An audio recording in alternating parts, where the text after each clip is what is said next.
Long before there were roads, before wheels pressed into dust or sails caught the wind, there were only footsteps. If you imagine the world as it was tens of thousands of years ago, it feels quieter, wider, and far less certain. There were no borders, no maps, no named destinations. No sense of continents as we know them now, only land, sky, water, and the slow, persistent movement of life across them. The story of human travel begins not with invention but with necessity. Hunger, climate, curiosity, and instinct shaped the earliest journeys. Long before history was written, before stories were carved into stone or passed down in structured language, movement itself became one of the defining traits of our species. The earliest humans did not think of themselves as explorers. They were simply surviving. The species we call Homo sapiens first appeared in Africa roughly 300,000 years ago. Fossil evidence from places like Jebel Irhoud in present-day Morocco suggests that these early humans already had many of the physical traits we recognize today. Rounded skulls, smaller faces, and bodies adapted for endurance rather than brute strength. They were not alone. Other human relatives shared the planet. Homo neanderthalensis lived across Europe and Western Asia, adapted to colder climates with stockier builds and powerful limbs. Homo erectus had already spread across parts of Asia, surviving for hundreds of thousands of years with remarkable resilience. But something about Homo sapiens was different. They moved more, and perhaps more importantly, they moved differently. At first, these movements were small. A group might follow migrating animals across a familiar range. They might shift toward a valley where water lasted longer through the dry season. Climate patterns, especially during the Ice Age cycles, created constant pressure to adapt. Glaciers advanced and retreated. Grasslands expanded, then shrank. Rivers changed course. Movement was not a choice, it was a response. Over generations, these short journeys became longer ones. A seasonal path became a multi-year shift. A familiar territory slowly expanded at the edges until something remarkable began to happen. Humans started to leave Africa. This did not happen all at once. There were likely multiple waves of migration, beginning perhaps as early as 100,000 years ago, with more sustained and successful expansions around 60,000 to 70,000 years ago. Some groups moved north into the Middle East, following river systems and fertile corridors. From there, they spread into Europe, where they encountered colder climates and unfamiliar landscapes. Others moved east, hugging coastlines along southern Asia. These coastal routes played a crucial role. The sea offered a steady supply of food: shellfish, fish, seaweed, and small marine animals. These resources required less energy to gather than large land animals and were often available year-round. For small groups, this made coastal travel more sustainable and predictable. You can imagine them walking along the edge of the world as they knew it. The ocean always on one side, stretching endlessly. The land ahead unknown, unfolding step by step. This pattern is often called coastal migration. It may help explain how humans spread so quickly across southern Asia and eventually reached regions as distant as Australia. As they moved, humans adapted, not just culturally, but biologically. In colder climates, they developed clothing from animal skins, using bone needles to stitch them together. In forests, they crafted tools suited for smaller, faster prey. In open grasslands, they practiced persistence hunting, tracking animals over long distances until exhaustion slowed them down. The human body itself reflects this history of movement.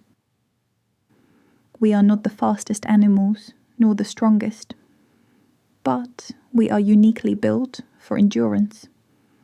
Our long legs, spring-like tendons, and ability to regulate body temperature through sweating allow us to travel long distances without overheating. Scientists often point to this as a key evolutionary advantage, what is sometimes called endurance running or long-distance walking adaptation. Movement was no longer just a response to the environment, it became a skill, refined over generations. There is also another reason humans kept moving, one that is harder to measure but just as important: curiosity.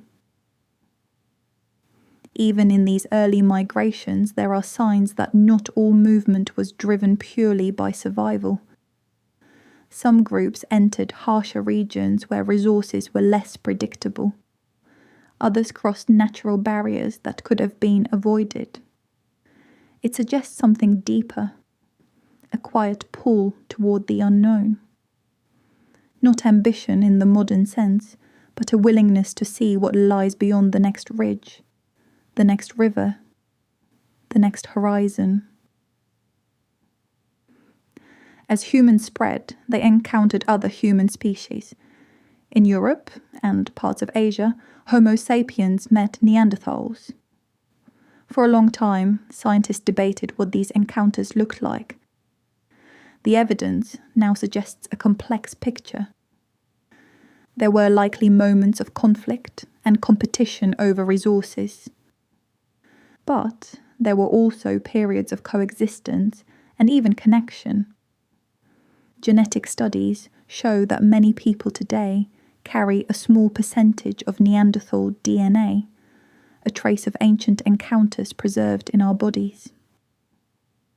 Travel, even then, brought different worlds together.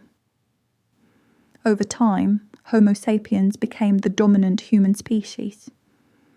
Others disappeared. The reasons are still debated. Climate shifts, competition, disease, and interbreeding may all have played a role. But the movement did not stop. One of the most extraordinary chapters in early migration is the journey into Australia and nearby Oceania. To reach these lands, early humans had to cross open water. Even during periods of lower sea levels, when more land was exposed, there were still significant gaps between islands. This required something new: technology. We do not know exactly what these early watercraft looked like. They may have been simple rafts made from logs or bundles of reeds, but their existence suggests planning, cooperation, and the ability to imagine a destination that could not yet be clearly seen. And that's important, because it marks a shift from moving within the known world to deliberately reaching beyond it. Meanwhile, other groups continued north and east across Asia. During colder periods, when vast amounts of water were locked in ice sheets, sea levels dropped. This exposed a land bridge between Siberia and North America. This region is known as Beringia. For thousands of years, it was not just a crossing point, but a place where people lived. A cold, dry landscape filled with grasslands and large animals, mammoths, bison, and other Ice Age species. From there, humans gradually moved into the Americas. This was not a single journey. It unfolded over generations. Some groups may have travelled along ice-free corridors inland. Others likely followed coastal routes southward. Over time, humans spread across North America, then into Central and South America, eventually reaching the southernmost tip of the continent. It remains one of the most remarkable migrations in human history.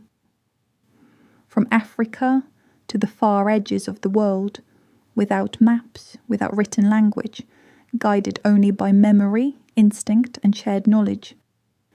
And all of it still on foot. If we pause here, something becomes clear. For most of human history, travel was slow.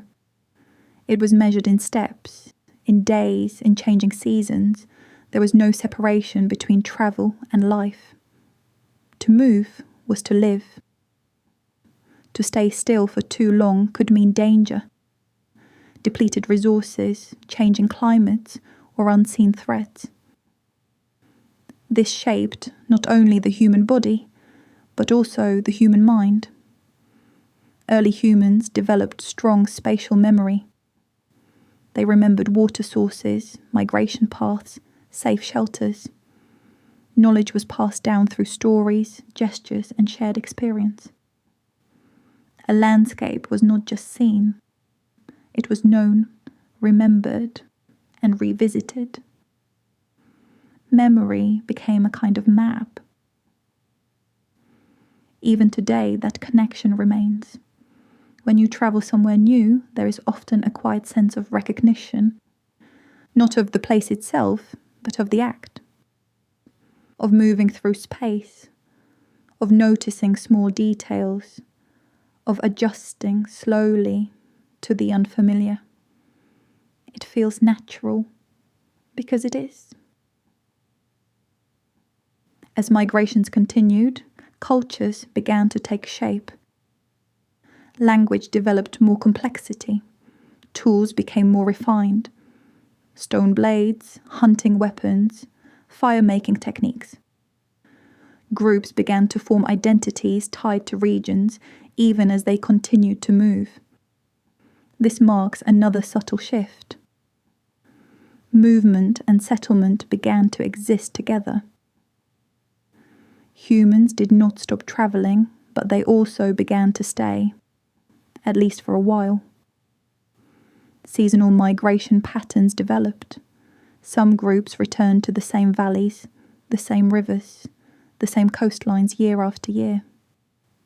These repeated journeys left faint traces.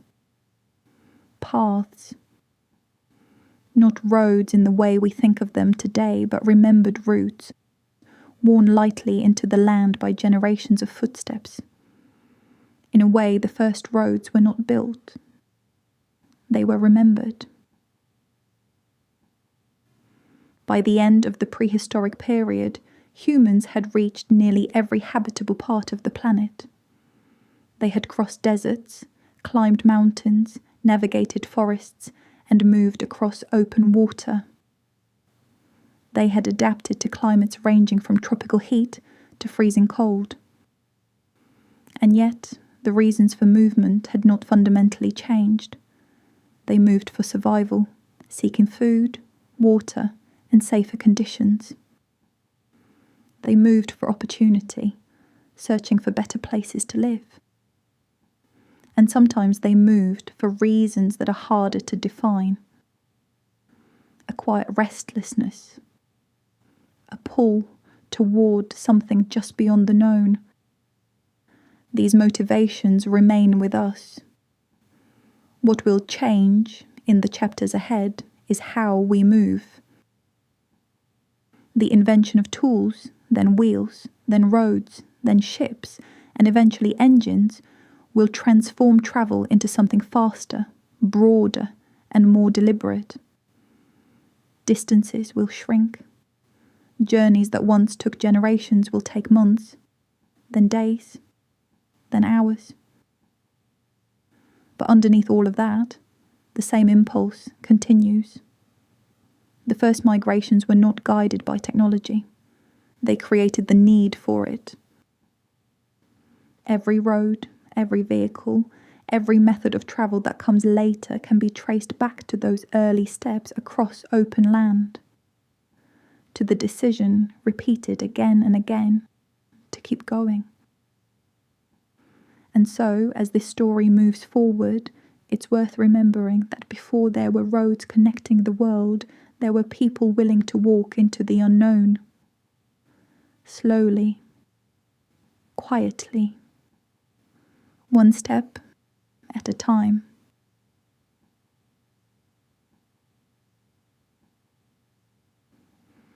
As human society settled and grew, something began to change in the nature of movement. In the prehistoric world, travel had been fluid. People moved with the land, adjusting to seasons, animals, and climate. But as agriculture developed and permanent settlements formed, especially after the Neolithic transition around 10,000 years ago, movement took on a different shape. It became more intentional, more structured. Paths that had once been temporary began to harden into something lasting. This shift is closely tied to one of the most important changes in human history, the development of farming. When people began cultivating crops and domesticating animals, they stayed in one place longer. Villages grew into towns, and towns into early cities. With this stability came a new need to connect fixed points across the landscape. The first roads were not built all at once, they emerged slowly from repetition. Imagine a narrow track between two early settlements. At first, it is nothing more than a faint line through grass or soil, created by countless footsteps.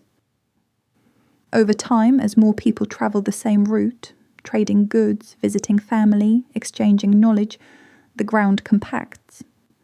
Soil particles press together, vegetation thins, and the path becomes easier to follow. From a scientific point of view, this is a simple process of erosion and compression. Repeated pressure changes the structure of the ground itself. What begins as a trace becomes a feature. This is how roads begin. Not as grand projects, but as habits. In regions like ancient Egypt, travel was shaped almost entirely by geography. The Nile River acted as a natural highway, flowing predictably through the desert and connecting settlements along its banks. This predictability mattered. The Nile floods followed a seasonal cycle, depositing nutrient-rich silt along the land. This made agriculture possible in an otherwise harsh environment. At the same time, the river provided an efficient means of transport. Boats could move with the current in one direction and rely on prevailing winds to sail in the other. In a way, the Nile functioned as both road and calendar. It structured not only where people lived, but how and when they moved. Further east, in Mesopotamia, the land between the Tigris River and Euphrates River, some of the earliest cities began to rise. Here too, rivers were central. But unlike the Nile, the Tigris and Euphrates were less predictable. Flooding could be sudden and destructive.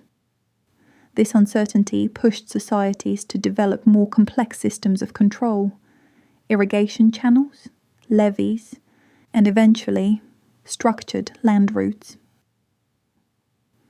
As cities like Ur and Babylon expanded, so did trade. Goods such as grain, pottery, textiles, and metals needed to move between urban centres. Over time, merchants began to follow established routes. These routes were not just physical, they became economic lifelines. This marks an important transition. Journeys were no longer just about survival. They were about exchange. And with exchange came connection between people, cultures, and ideas. In the world of ancient Greece, travel took on another dimension. The geography of the region, mountainous terrain broken by valleys and surrounded by seas, encouraged a combination of land and maritime movement. Overland travel was often slow and difficult. Mountain paths could be narrow and winding. As a result, the sea became a powerful connector. Greek ships moved across the Mediterranean, linking distant city-states and colonies. These journeys were guided by early navigation techniques, observing stars, coastlines, and wind patterns. The Mediterranean itself acted as a network, allowing ideas, art, language, and political systems to spread. Travel, in this sense, became a tool of cultural expansion. But perhaps the most profound transformation of travel in the ancient world came with the rise of Roman Empire. The Romans understood something fundamental. Movement is power. To control a vast territory, you must be able to move across it efficiently. Armies must travel quickly. Messages must be delivered reliably. Trade must flow steadily. Without these, even the strongest empire begins to weaken. So, the Romans built roads. Not as simple paths, but carefully engineered systems. A typical Roman road consisted of multiple layers. The statumen layer, 10 to 24 inches thick, composed of stones at least 2 inches in size. The rudus, a 9-inch thick layer of concrete made from stones under 2 inches in size. The nucleus layer, about 12 inches thick, using concrete made from small gravel and coarse sand. And, for very important roads, the summum dorsum, a wearing surface of large stone slabs at least 6 inches deep. The total thickness thus varied from 3 to 6 feet. This design allowed for drainage, durability, and long-term use. One of the most famous examples is the Appian Way, constructed in 312 BCE. It connected Rome to southern Italy and became part of a network that eventually stretched over 350 miles, 563 kilometers, with tens of thousands of kilometers paved. Roman roads were often remarkably straight. This was not by accident. Surveyors used tools like the groma to maintain alignment across long distances. Where necessary, they cut through hills or built bridges, prioritizing efficiency over ease. These roads changed the experience of distance. For the first time, travel became more predictable. A messenger could cover a known distance in a known time. Military units could move in coordinated ways. Trade routes became stable and reliable.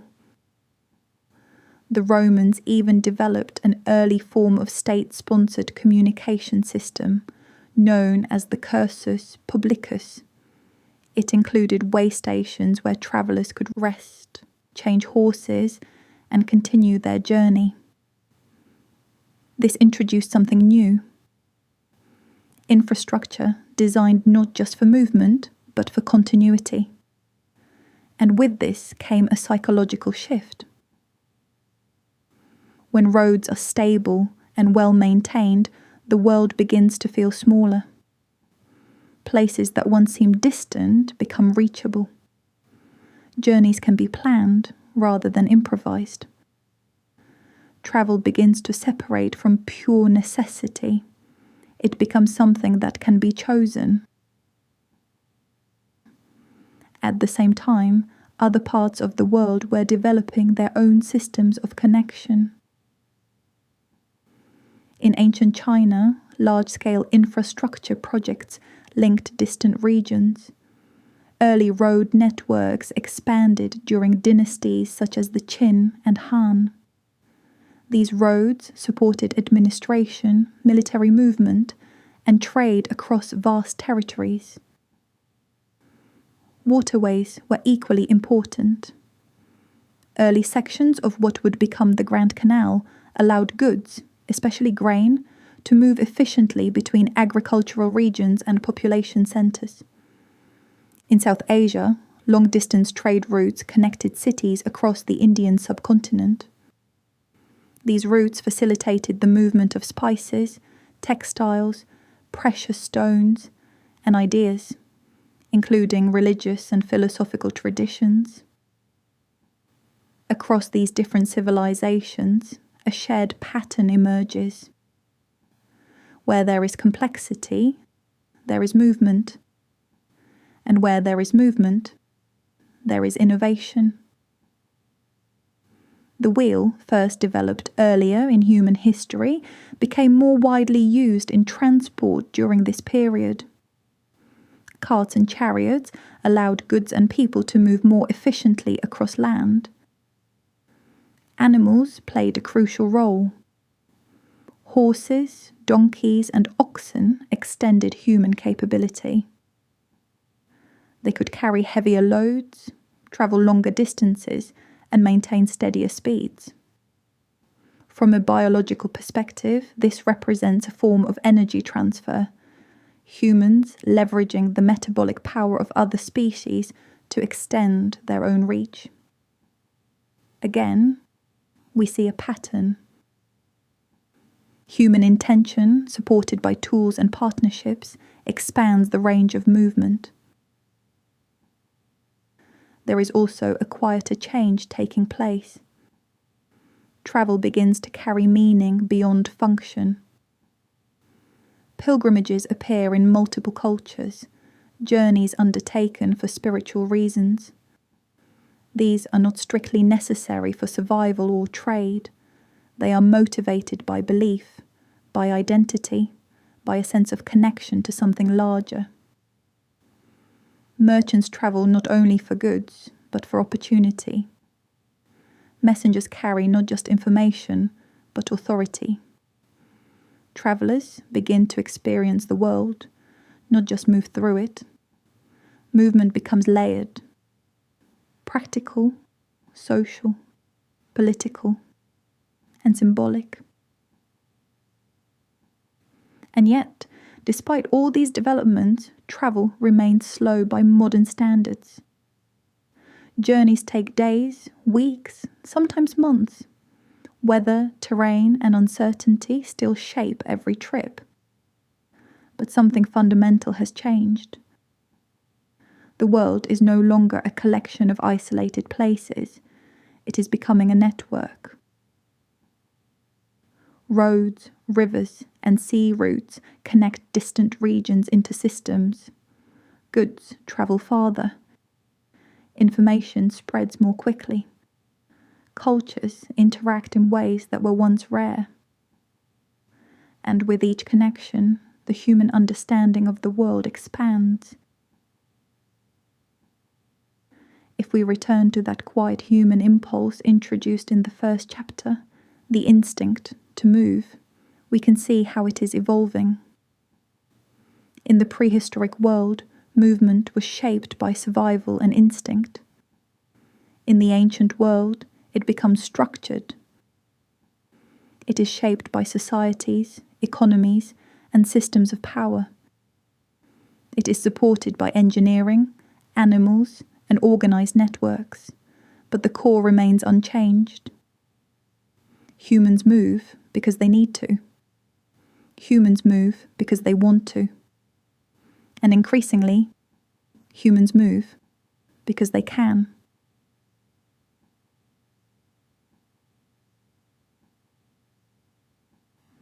If the roads of ancient empires made the world feel smaller, the Silk Road made it feel connected. Not in a simple or direct way. There was no single road stretching neatly from one end of the world to the other. Instead, the Silk Road was a vast and shifting network, a web of routes that stretched across East Asia, Central Asia, South Asia, the Middle East, and into Europe. It changed over time. Paths appeared, disappeared, shifted north or south depending on politics, climate, and safety. What we call the Silk Road was never fixed. It was alive, constantly adapting to the world around it. The name itself, Silk Road, is modern. It was introduced in the 19th century by the German geographer Ferdinand von Richthofen, but the network it describes began forming much earlier. Its early development is closely tied to the Han dynasty around the 2nd century BCE. At that time, China was expanding its influence westward. One of the key figures in this process was Zhang Qian, a diplomat sent on a mission beyond China's borders. His journey was long and difficult. He was captured for years, travelled through unfamiliar lands, and encountered cultures completely different from his own. But when he returned, he brought back something invaluable: knowledge. He described regions in Central Asia, trade goods, and potential alliances. He revealed that China was not isolated, it was part of a much larger world. And that realization changed everything. From that point on, connections between East and West began to grow more consistent. Trade routes expanded westward from the Chinese capital of Chang'an, crossing into Central Asia. From there, the network branched. Some routes moved northwest, skirting the edges of the Taklamakan Desert, one of the most dangerous deserts in the world. Caravans avoided crossing its centre, instead following two main paths, a northern route and a southern route, both passing through oasis cities. These oasis cities were essential. Places like Dunhuang, Kashgar, and Khotan became lifelines in the desert, points where travellers could rest, resupply, and exchange goods. Without them, long-distance travel across Central Asia would have been nearly impossible. Further west, routes converged in regions controlled by powerful empires, including the Persian Empire and later Islamic caliphates. From there, goods could move toward the eastern Mediterranean, reaching cities connected to Europe. This entire network stretched in various forms for over 6,000 kilometers, about 4,000 miles. But what made it remarkable was not just its size, it was how it functioned. Travel along the Silk Road was rarely a single continuous journey.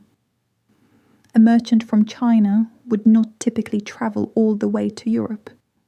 Instead, goods moved in stages. A trader might carry silk from one city to another, then sell it.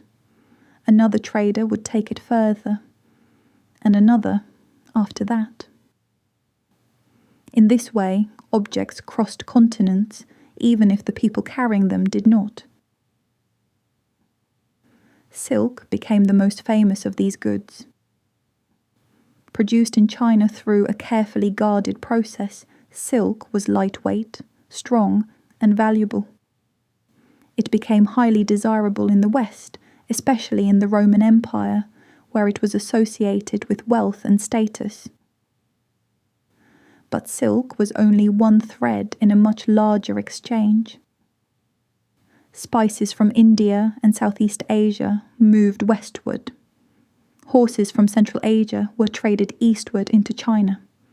Precious stones, glassware, metals, textiles, and ceramics flowed in multiple directions. Even foods travelled. Grapes, pomegranates, and walnuts spread across regions. Techniques for agriculture moved alongside them. Over time, diets changed as new ingredients became available. And beyond physical goods, something even more important was moving. Ideas. Religion spread along these routes in powerful ways. Buddhism travelled from India into Central Asia and China, carried by monks and merchants. Along the way, it adapted, blending with local traditions and evolving into new forms. Later, Islam expanded across many of these same routes, connecting regions from the Middle East to Central Asia and beyond. Art, language, and scientific knowledge also travelled. Techniques for metalworking, astronomy, medicine, and mathematics moved between cultures. Even paper, first developed in China, eventually spread westward, transforming communication and record-keeping in other parts of the world. The Silk Road was not just a trade network, it was a channel for cultural exchange. The journeys themselves, however, were not easy. Caravans travelled across some of the most challenging environments on Earth. The Gobi Desert brought extreme temperatures, scorching heat by day, freezing cold by night. Sandstorms could erase paths and disorient travellers. Mountain ranges such as the Himalayas and the Pamirs presented a different challenge: thin air, steep terrain, and unpredictable weather. To survive these conditions, travellers relied on cooperation. Caravans formed for safety. Groups moved together, sharing resources, protecting each other from bandits, and navigating difficult terrain as a unit. Animals were essential. Camels, especially Bactrian camels with 2 humps, were perfectly adapted to desert travel. They could carry heavy loads, survive long periods without water, and endure extreme climates. They were not just helpers, they were the foundation of long-distance land trade. Travel was slow. A caravan might cover 25 to 40 kilometers in a day, depending on conditions. Entire journeys could take months, sometimes years, when trade stops were included. To support this movement, networks of rest stops developed, known as caravanserais. These were more than shelters, they were hubs of interaction. At a caravanserai, travellers from different regions met. Languages mixed, goods were inspected and traded. News spread. Political changes, market conditions, distant events. In a world without instant communication, these places formed a kind of human network. Information moved as steadily as goods. But the Silk Road also carried risk beyond the environment. It helped spread disease. One of the most well-known examples is the Black Death in the 14th century. As trade intensified across Eurasia, so did the movement of people, and with them, pathogens. The same routes that connected civilizations also allowed disease to travel between them. This is a pattern that appears again and again in history. Connection brings both benefit and vulnerability. And yet, the Silk Road continued to function for centuries. Why? Because the advantages were too significant to ignore. Trade created wealth. It allowed access to goods that could not be produced locally. It supported cities, empires, and entire economies. But beyond economics, it changed how people understood the world. For the first time, distant lands became part of a shared awareness. Even if someone never travelled far from home, they might hear stories of places thousands of kilometres away. The world expanded, not just physically, but mentally.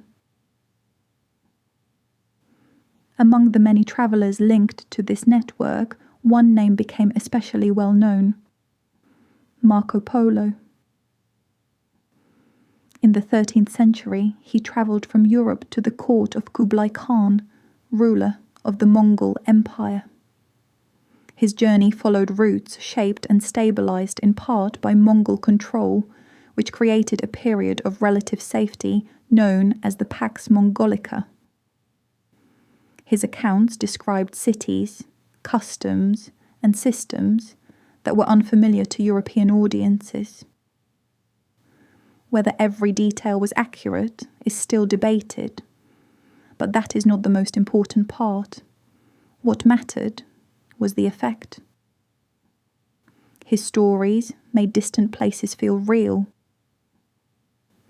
And when people begin to imagine distant places clearly, the desire to reach them grows stronger. This marks another shift in the psychology of travel. Movement is no longer driven only by necessity or structure. It is driven by imagination. The Silk Road, at its core, was not about speed or efficiency. It was about continuity. A steady flow of movement maintained over centuries, not by a single empire or invention, but by countless individuals, traders, guides, animals and communities, each playing a small part. And underlying all of it was something simple: trust. Trust that the road ahead, though uncertain, would lead to the next place, the next exchange, the next connection. Over time, the importance of the Silk Road began to shift. Political instability, changing empires, and the rise of maritime trade routes gradually reduced its central role. Sea routes offered new possibilities: faster movement, larger cargo, and fewer geographic barriers. But the legacy of the Silk Road remained. It demonstrated that the world could be connected across vast distances.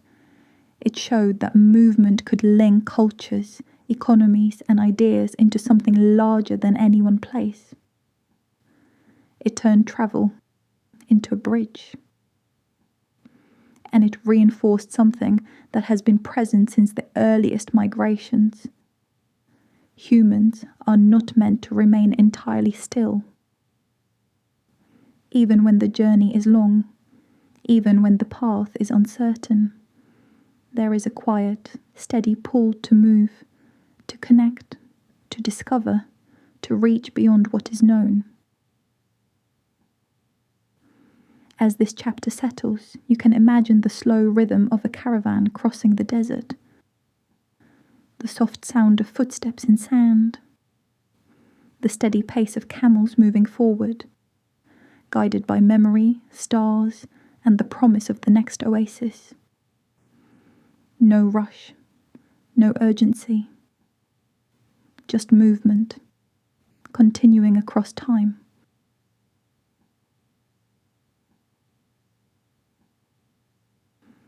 By the time the ancient world gave way to the Middle Ages, the patterns of movement across land and sea were already well established. Roads connected cities, trade routes stretched across continents, and knowledge of distant places had begun to settle into memory, story, and shared understanding. But something shifted in this period. Travel did not stop. It changed its rhythm. In some regions, movement became slower, more fragmented, shaped by local power and uncertainty. In others, it expanded in wide and confident arcs, carried by wind, water, and shared systems of knowledge. To understand travel in the Middle Ages, it helps to imagine not a single connected world, but several overlapping ones, each with its own pace, its own logic, and its own ways of moving. In much of Europe, the decline of the Western Roman Empire in the 5th century marked a turning point. The great road systems built by the Romans still existed, stretching across the landscape in long, straight lines.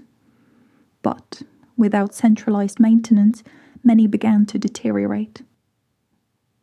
Stone surfaces loosened, bridges weakened, sections became overgrown. Travel did not disappear, but it became less predictable. Political authority was divided among smaller kingdoms and local rulers. Borders shifted often. Safety could not always be assumed. A journey that once followed a stable imperial network now depended on local conditions, weather, alliances, and the presence or absence of conflict. And yet, movement continued. Merchants travelled between towns and emerging market centres, often in small groups, for protection. Trade fairs, such as those in Champagne in medieval France, became important gathering points where goods from different regions could be exchanged. Pilgrimage became one of the most powerful forms of travel during this time. Routes leading to sacred destinations formed a kind of shared geography across Europe. Paths to Santiago de Compostela in northwestern Spain or to Canterbury Cathedral were followed by thousands of people over centuries. These journeys were long. A pilgrim might walk hundreds, even thousands of kilometers. The pace was slow, shaped by the human body, by fatigue, weather, and the need for rest. Along the way, a network of inns, monasteries, and shelters developed, offering food and a place to sleep. But these routes were more than physical paths. They were social networks.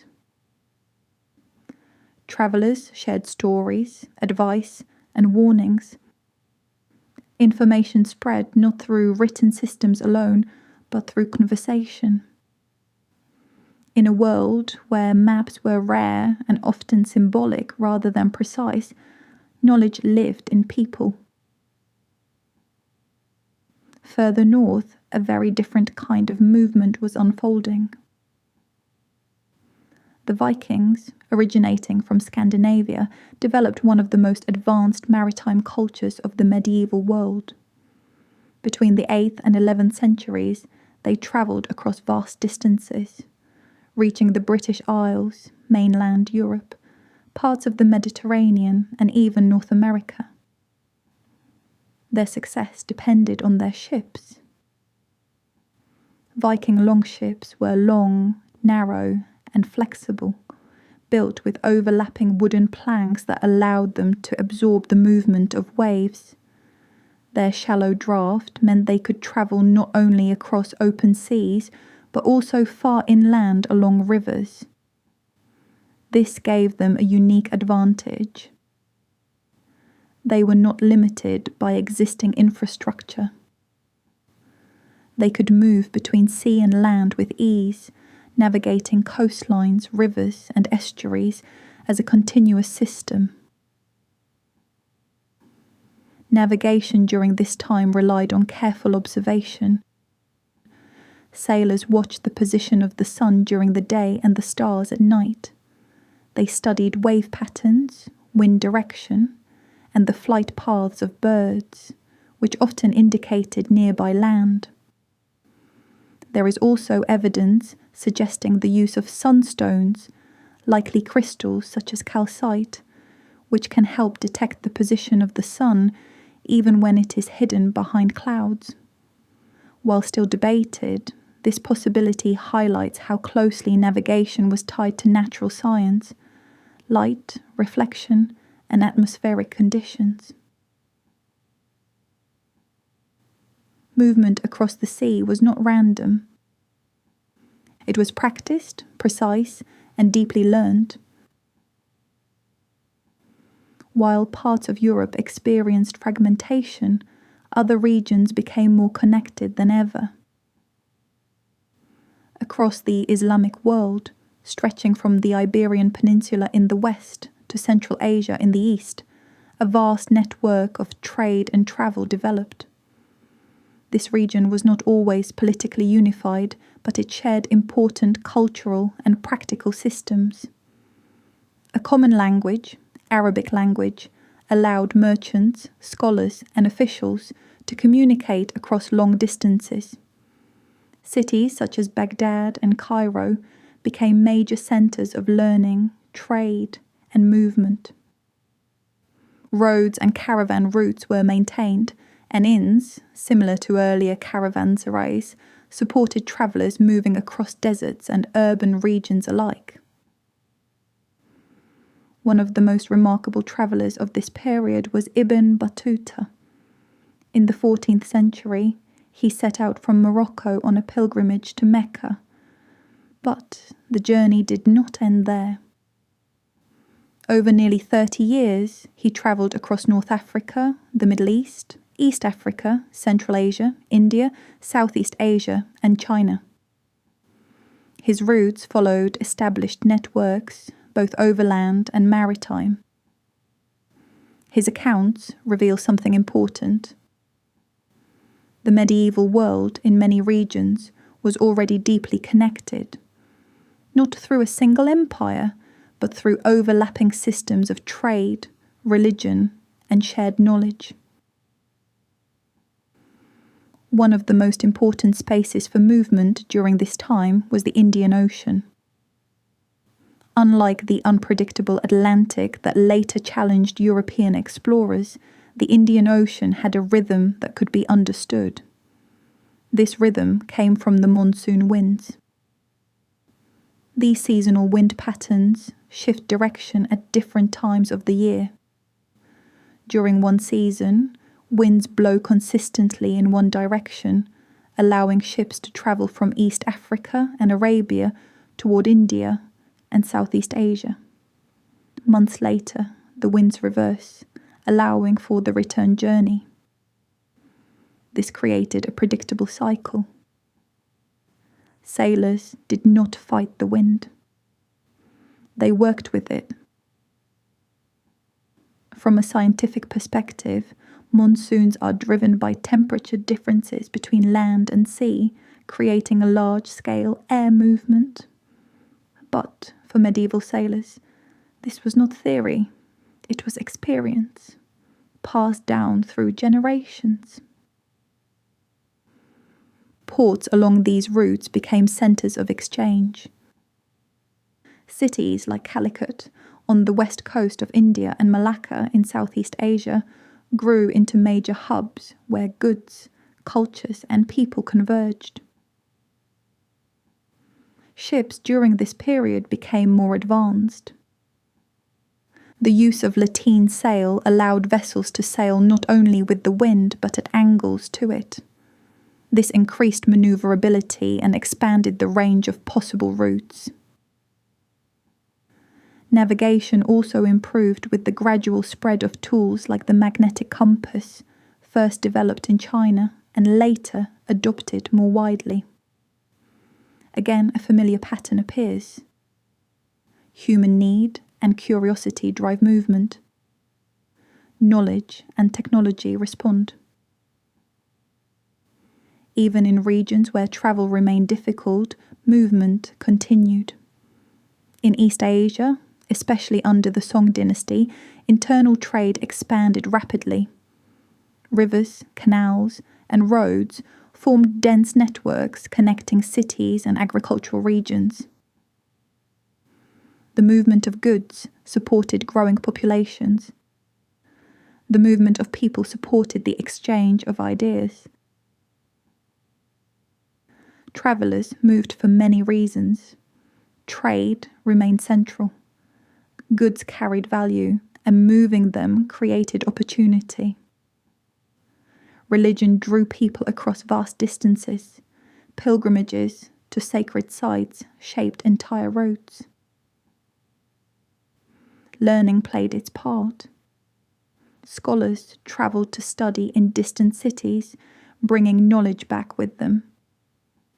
And beneath all of this, something quieter persisted. The human inclination to move. Even in a world where travel could be dangerous, slow, and uncertain, people continued to go beyond what they knew. Not always because they had to.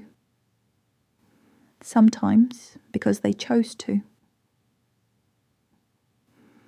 By the end of the Middle Ages, the world was not fully connected, but it was close. Land routes, sea routes, and shared systems of knowledge had created a framework that spanned continents. The limits of travel were still present, but they were being tested. And something new was beginning to take shape. Ships were improving. Navigation was becoming more precise.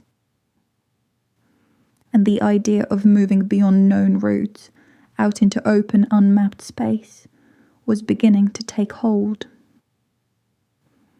The winds were already there, waiting. And soon they would carry travellers farther than ever before.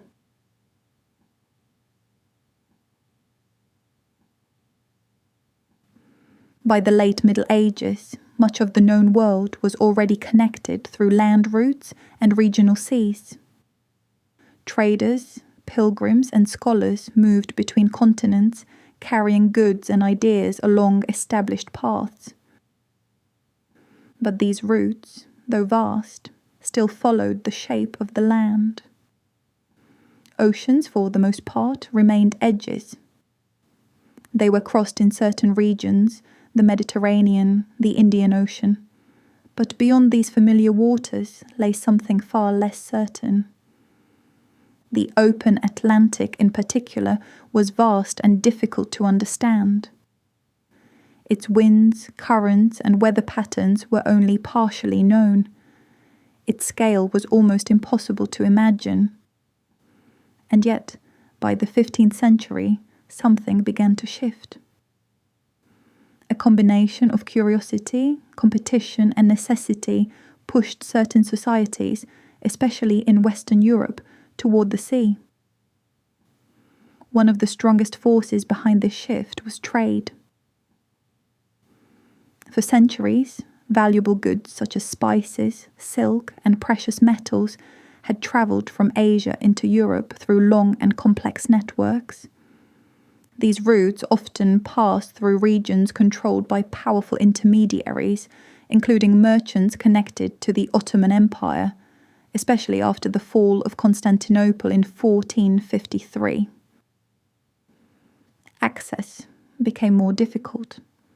Costs increased. European rulers and traders began to ask a different question. What if there were another way?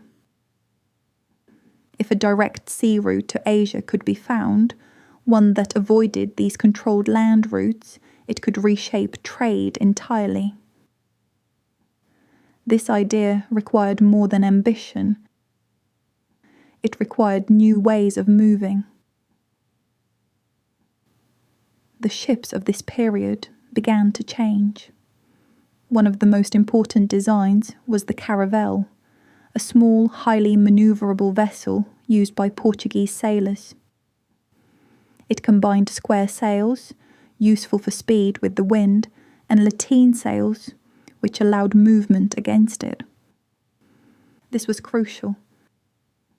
For the first time, sailors could tack across the wind rather than simply drift with it. The ocean became something that could be navigated, not just endured.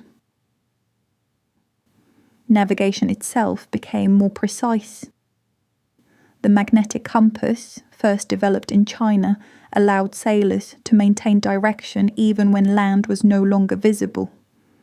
Instruments such as the astrolabe and later the cross-staff helped estimate latitude by measuring the angle of the sun or stars. These tools did not remove uncertainty, but they made long-distance travel possible. Just as important was the growing understanding of ocean systems. Portuguese sailors, moving gradually down the west coast of Africa, began to observe the patterns of Atlantic winds and currents. They discovered what is now known as the Volta do Mar, a looping route that used wind systems to return safely to Europe. This was a turning point. The ocean was no longer a barrier. It was a system. Among the early figures guiding this shift was Prince Henry the Navigator. He did not lead voyages himself, but he supported exploration, navigation, and map-making. Under his influence, expeditions moved steadily south along the African coast. Each journey extended knowledge of geography, weather, and peoples. These voyages were gradual, careful. Each one pushed a little further than the last. Then, in 1498, Vasco da Gama reached India by sailing around the southern tip of Africa, the Cape of Good Hope. This was a profound shift. For the first time, there was a direct sea route linking Europe to the Indian Ocean. Trade that had once relied on long overland networks could now move by sea. At nearly the same time, another journey was unfolding. In 1492, Christopher Columbus sailed west across the Atlantic, seeking a route to Asia. Instead, he encountered the Americas. This moment is often described as a discovery. But it is important to understand what actually changed. The lands Columbus reached were already home to complex and long-established societies. What changed was not their existence, but their connection to other parts of the world. That connection would reshape history. In the years that followed, exploration accelerated. Ferdinand Magellan led an expedition beginning in 1519 that would, after his death, become the first to circumnavigate the globe. This journey revealed something undeniable. The Earth could be crossed entirely by sea. Its scale, once abstract, became measurable. Its oceans became pathways. At the same time, other explorers expanded knowledge of the Americas and surrounding regions. Figures like Amerigo Vespucci recognized that these lands were not part of Asia, but an entirely separate continent. Maps began to change. The world was no longer imagined. It was being drawn. By the 16th century, exploration entered a new phase, particularly during the reign of Elizabeth I in England. This period, often called the Elizabethan Age, saw increased maritime ambition. England, competing with Spain and Portugal, began to expand its presence at sea. Explorers, such as Sir Francis Drake, circumnavigated the globe, combining exploration with privateering. State-supported attacks on rival ships. His journey, completed in 1580, demonstrated both the reach and the risks of global travel. Another figure, Sir Walter Raleigh, sponsored expeditions to North America, attempting to establish colonies along the Atlantic coast. Though early settlements struggled, these efforts marked the beginning of a new phase of overseas expansion. Even earlier, John Cabot, sailing under the English flag, had reached parts of North America in 1497, opening northern routes for exploration. Meanwhile, Spain had already established vast connections across the Atlantic and Pacific. Explorers like Hernán Cortés and Francisco Pizarro led expeditions into the Americas, bringing not just exploration, but conquest. This period was not only about discovery, it was also about power. As routes expanded, so did the movement of goods, people, and living systems. This led to what historians call the Columbian Exchange.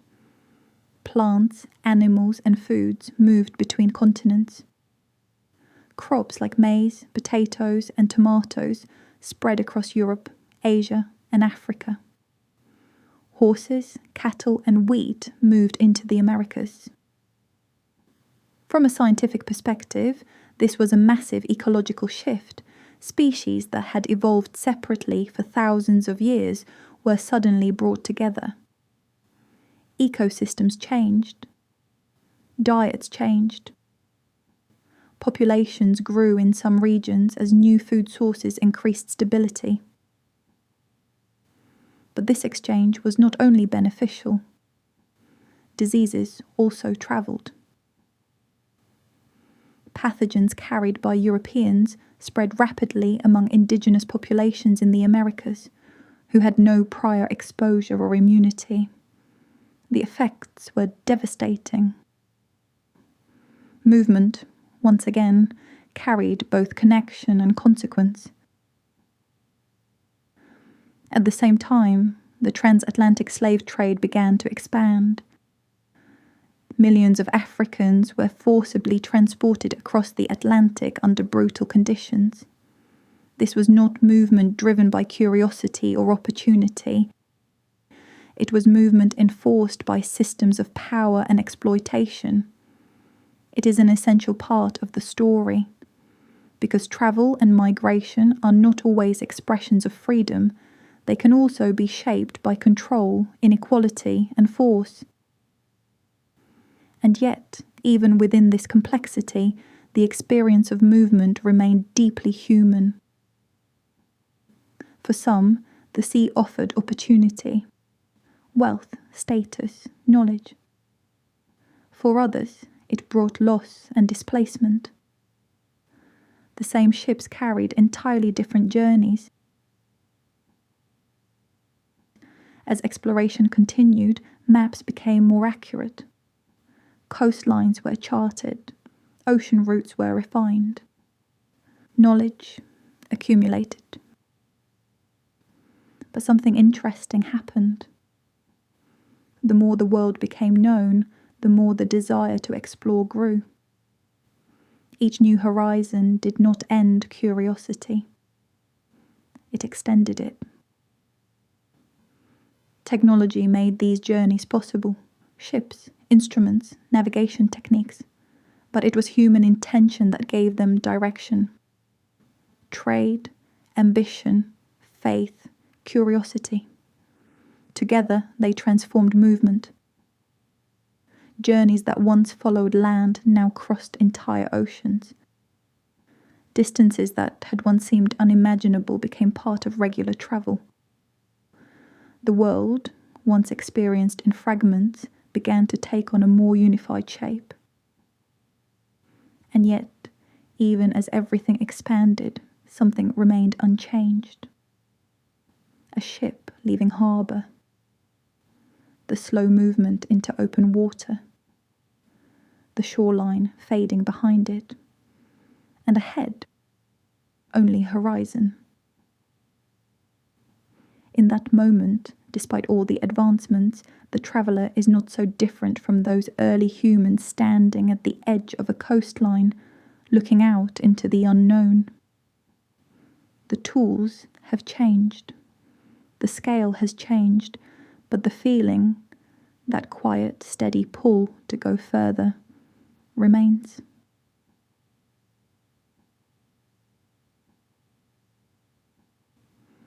By the beginning of the 17th century, the world had changed in ways that would have been difficult to imagine just a few generations earlier. Oceans were no longer barriers. They had become routes, busy, purposeful, and increasingly understood. Ships moved between continents with growing regularity, tracing paths that were no longer experimental but practiced. Maps, once filled with blank spaces and uncertain coastlines, had grown more detailed. Shorelines took on clearer shapes. Islands were fixed in place. Distances, while still imperfect, were becoming measurable. The idea of a connected world was no longer abstract. It could be seen in ports filled with goods from faraway places. It could be heard in the mix of languages spoken along crowded docks. It could be felt in the rhythms of arrival and departure, repeated across seasons. And, increasingly, it could be controlled. But with this expansion came a quiet shift in the nature of movement itself. Travel was no longer driven only by curiosity or exploration. It became organized, structured.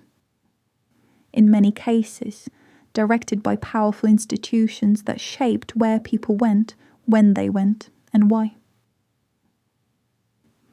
One of the clearest examples of this change can be seen in the rise of large trading companies such as Dutch East India Company and British East India Company. These were not small groups of merchants. They were vast, coordinated systems. The Dutch East India Company, founded in 1602, is often considered one of the first multinational corporations in history. It issued shares, paid dividends, and maintained its own armed forces. The British East India Company followed a similar path, expanding its influence across the Indian Ocean. They owned fleets of ships. They employed thousands of people, sailors, clerks, soldiers, dock workers. They established ports, warehouses, and administrative centres across continents. In many ways, they functioned almost like states. They could negotiate treaties with rulers. They could claim territory. And when needed, they could use military force to secure their interests. Within this system, movement became part of a larger design. Ships no longer sailed simply to explore. They followed established routes, often planned years in advance. Their cargo was predictable, shaped by demand across a growing global market. Spices such as nutmeg and cloves from Southeast Asia, fine textiles from India, porcelain and tea from China, silver from the Americas. These goods did not move randomly. They moved through patterns. Ports became nodes in a network. From Amsterdam and London to Batavia and Surat, each location had a role. Some produced goods. Others stored them. Others redistributed them across regions. Ships arrived and departed in cycles, often timed to environmental conditions. The sea itself shaped these rhythms. Sailors had come to understand large-scale wind systems. In the Atlantic, they used the circular patterns known today as gyres, winds that carried ships westward toward the Americas and eastward back toward Europe.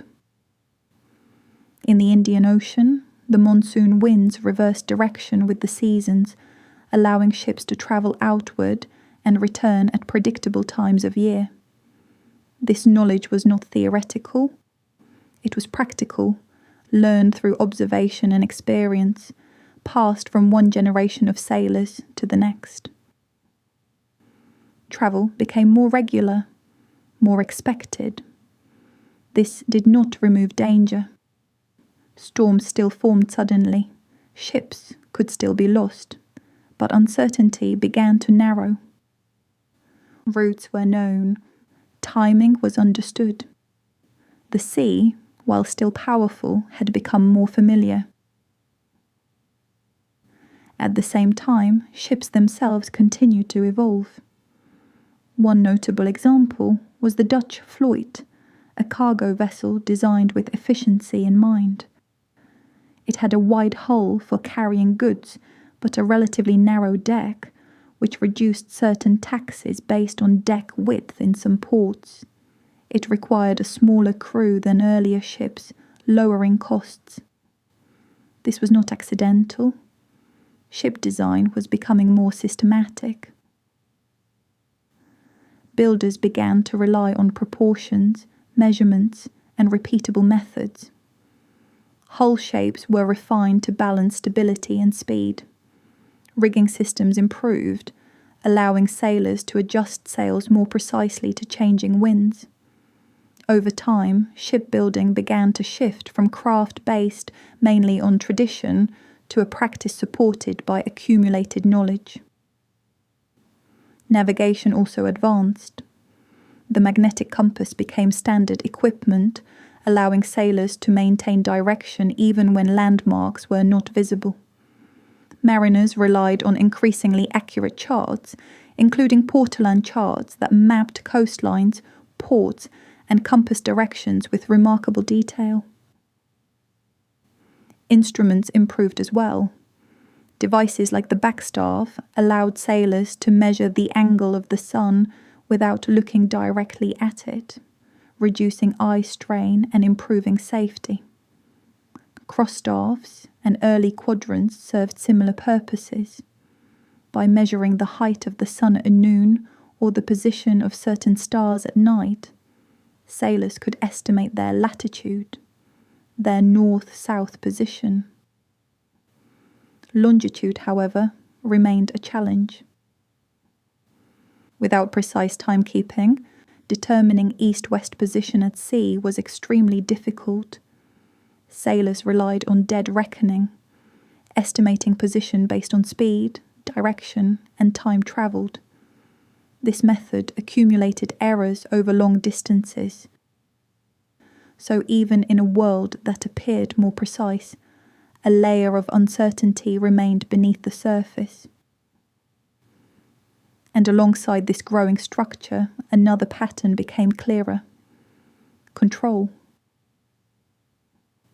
As trade expanded, competition intensified. European powers did not simply want access to global networks, they wanted dominance over them. Colonies were established in strategic locations, along coastlines, near valuable resources, and at key points along trade routes. These were not only settlements, they were components of a larger system designed to extract, produce, and transport goods efficiently. Movement became directed. Ships carried cargo based on demand far away. Land was reorganized for production. Labor systems were reshaped to support these goals. Some people travelled voluntarily: merchants, sailors, administrators, settlers seeking opportunity. Others did not. The 17th century saw the continued expansion of the transatlantic slave trade, a system that forcibly transported millions of African men, women, and children across the ocean. Ships followed established routes in what became known as the triangular trade, moving goods from Europe to Africa, enslaved people to the Americas, and raw materials back to Europe.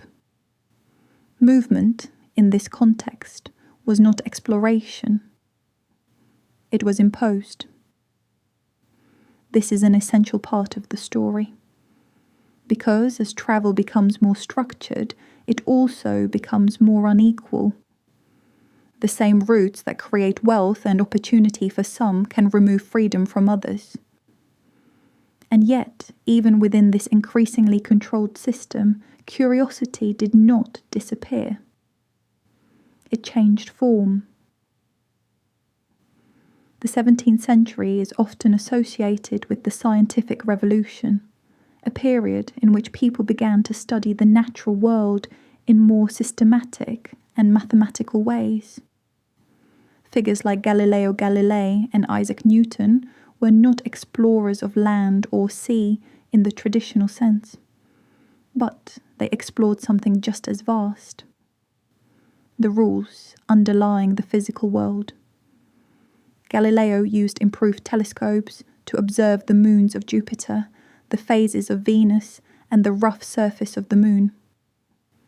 These observations challenged earlier ideas about a perfect and unchanging cosmos. Newton, later in the century, described the laws of motion and the force of gravity, showing that the same principles that cause an apple to fall also govern the movement of planets. From a scientific perspective, these ideas had practical consequences. Understanding motion helped improve navigation and mechanics. Astronomy became more precise, allowing sailors to use celestial bodies more effectively for positioning. Observation and measurement became central tools. The world was no longer only experienced. It was analysed, measured, explained. This shift influenced map-making as well. Cartography became more precise and more mathematical. Projections were developed to represent the curved surface of the Earth on flat maps. Scale became more consistent. Distances could be estimated with greater confidence. The idea that the entire world could be mapped, fully and systematically, began to feel possible. Travel, once guided mainly by memory and shared experience, was increasingly guided by recorded knowledge. There is also a quieter development during this time.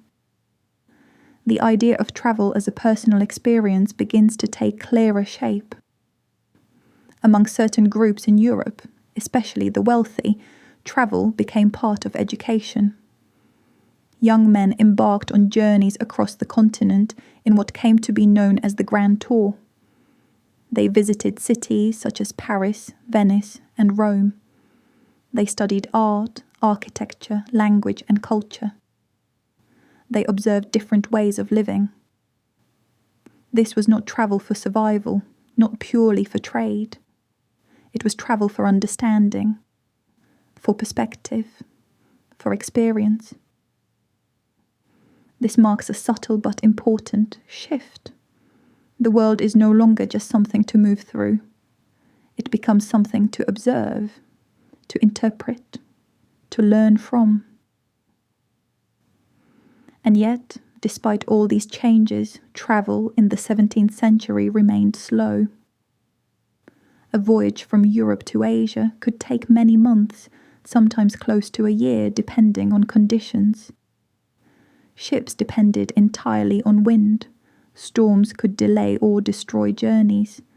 Scurvy and other diseases remained constant threats, especially in the confined and unsanitary conditions of long-sea voyages.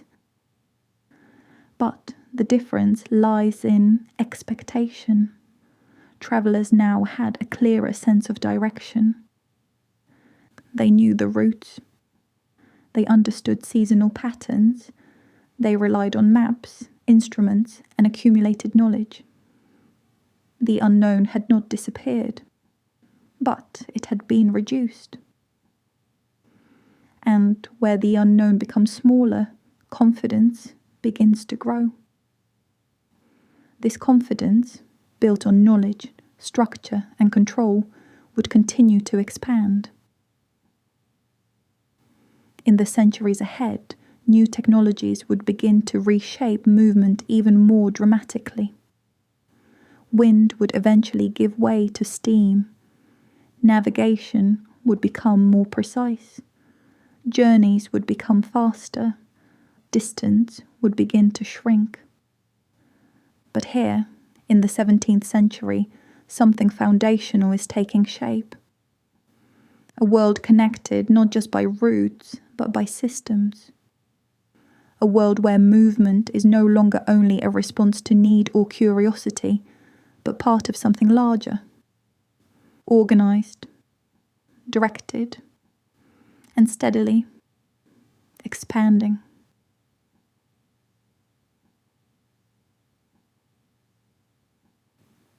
By the 18th century, something began to change that would alter human movement more dramatically than anything before it.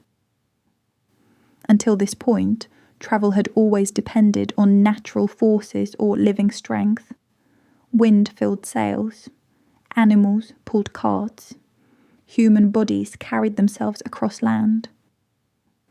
Even the most advanced systems, roads, ships, and trade networks, relied on energy that came from nature and could not be fully controlled.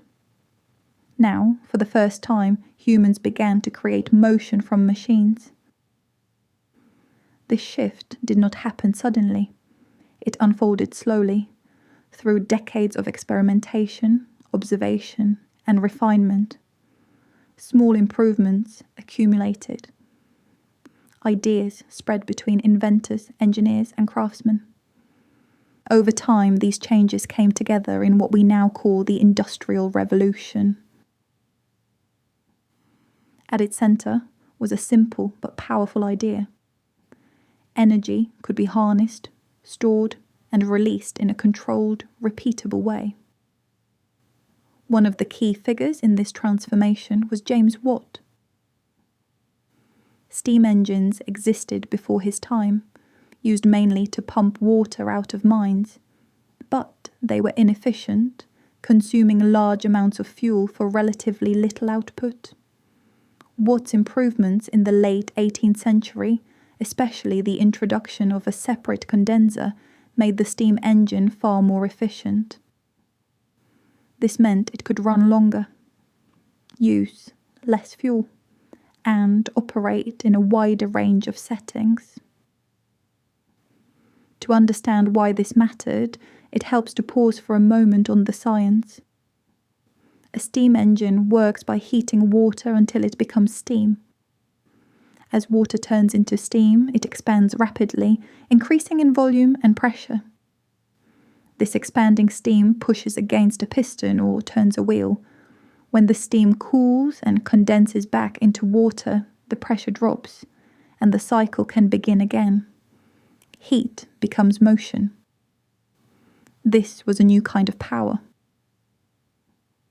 Unlike wind or muscle, it could be produced on demand. It did not depend on weather or fatigue. It could run day and night, as long as fuel, usually coal, was available. Coal itself became central to this transformation. Deep beneath the ground, layers of ancient plant material, compressed over millions of years, had stored vast amounts of energy. Mining made this energy accessible.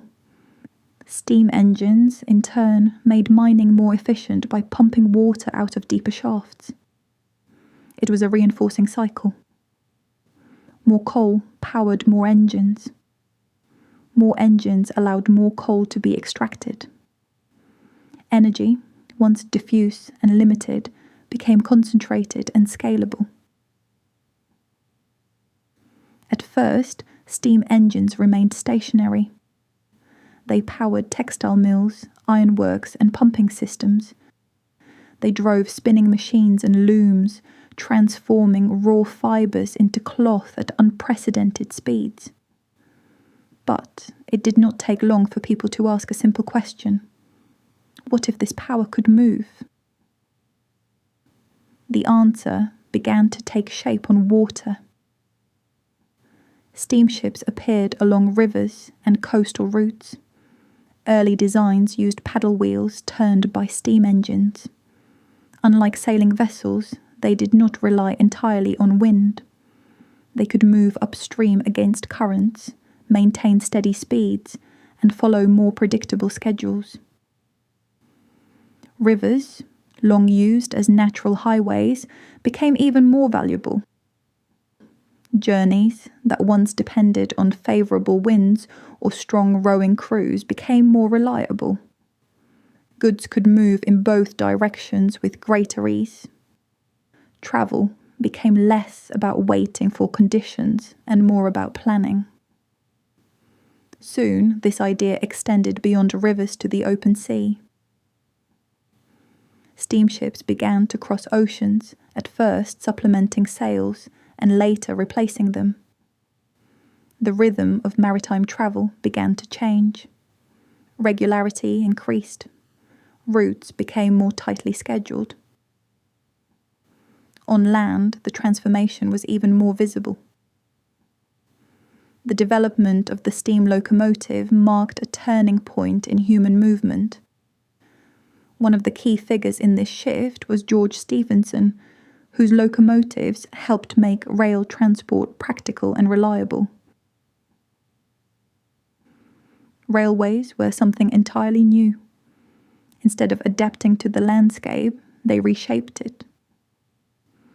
Tracks were laid across fields, through forests, over hills, and eventually through tunnels and across bridges.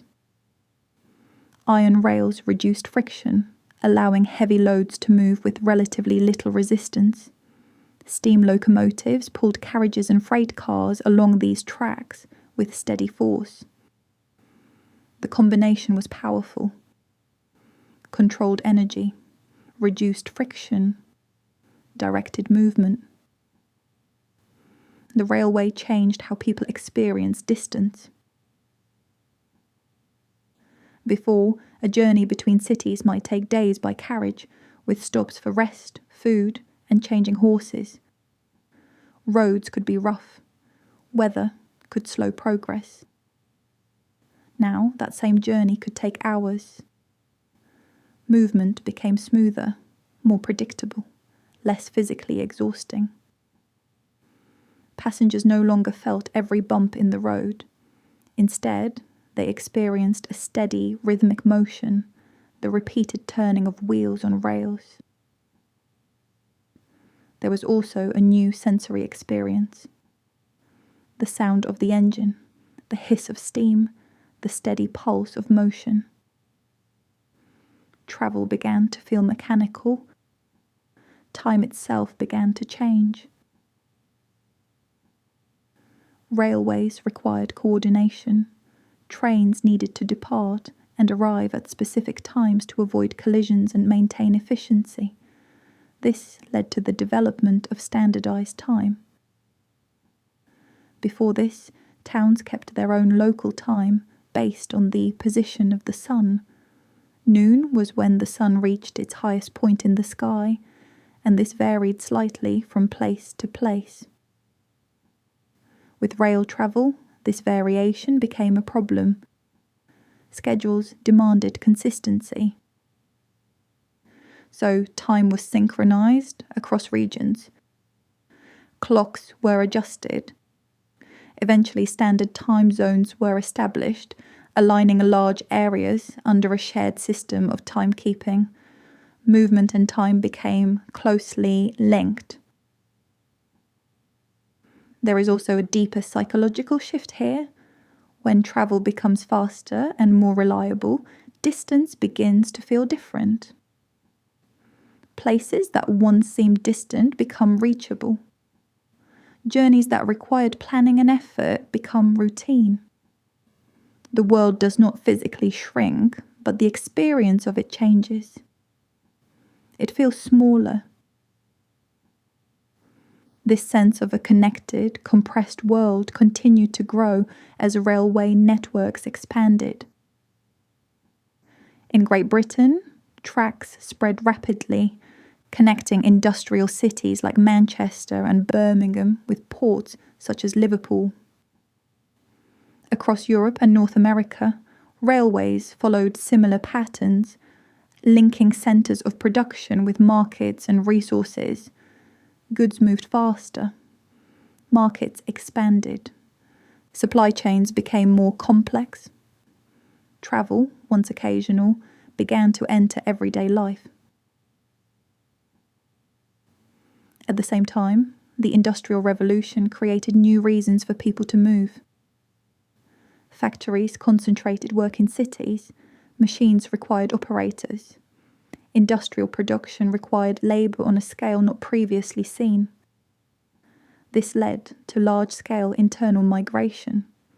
People left rural areas, farms, villages, small communities, and moved to growing urban centres. Cities expanded rapidly, often faster than infrastructure could keep up. This movement was not always easy. Urban life brought new challenges, crowded living conditions, pollution from coal smoke, long working hours. But it also offered wages, opportunities, and access to goods and services that were not available in rural settings. Movement became not just geographical, but social.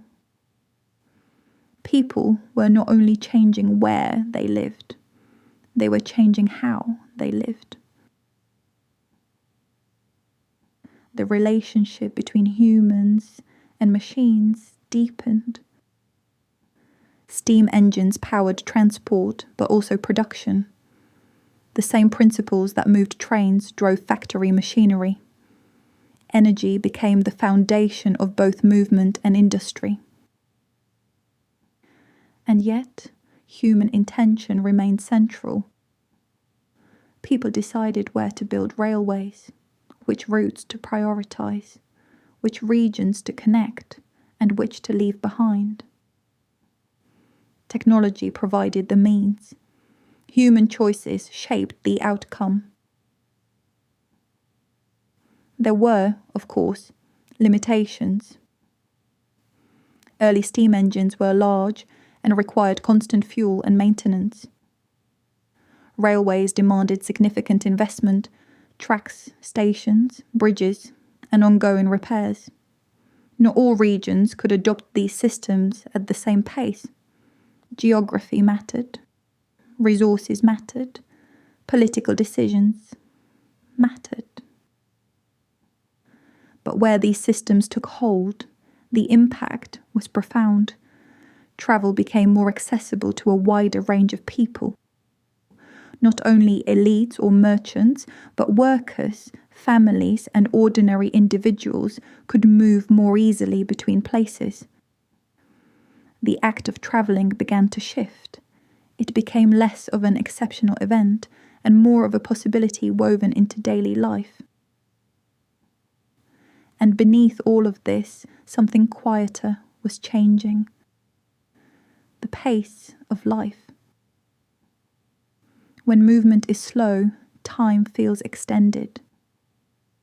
Journeys are long, the spaces between places feel wide and meaningful. But as speed increases, those spaces begin to compress.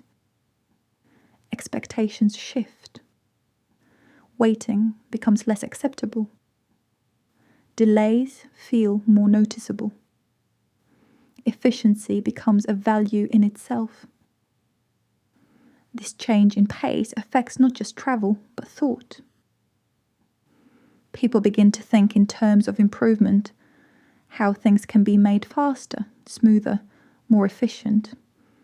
Progress becomes an expectation, not an exception. And once that idea takes hold, it continues to shape the future. The Industrial Revolution did not complete the transformation of travel, but it changed its direction. For the first time, humans were no longer limited by natural forces in how they moved. They could generate power, control it, and apply it across land and water. The quiet persistence of footsteps had given way to the steady force of engines, and from here, the changes would not slow down. They would gather momentum.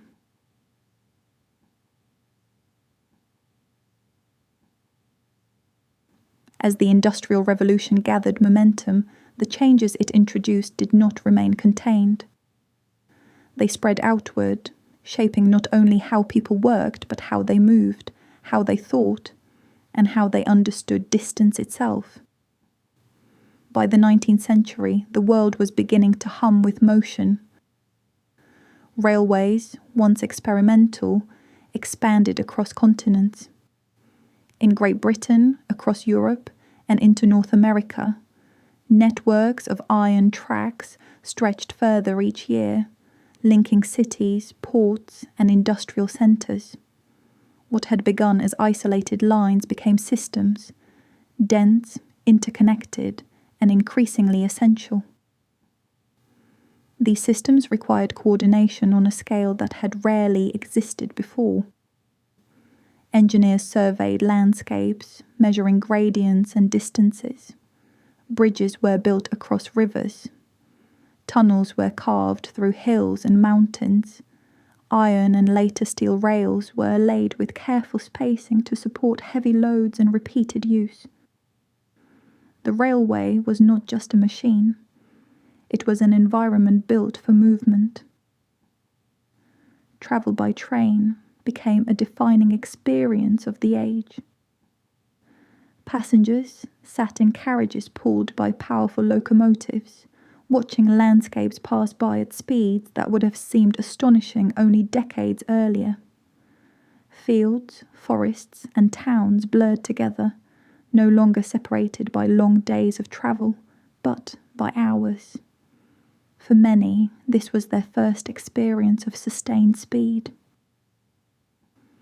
There is a moment often described in early accounts, the realization that the human body, once the natural measure of motion, was no longer the limit. The machine had taken over.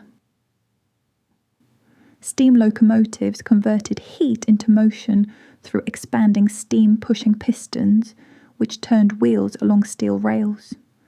The reduced friction between wheel and track allowed heavy loads to move efficiently over long distances.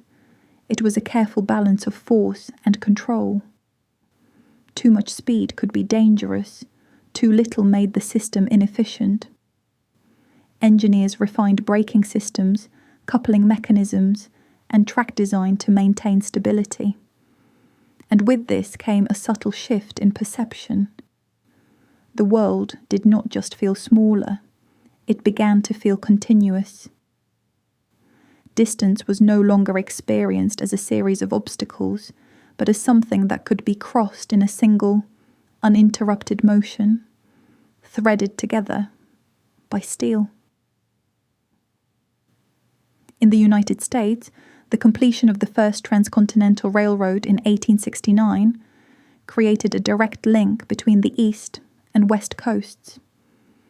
Journeys that once took months across plains, mountains, and deserts could now be completed in a matter of days.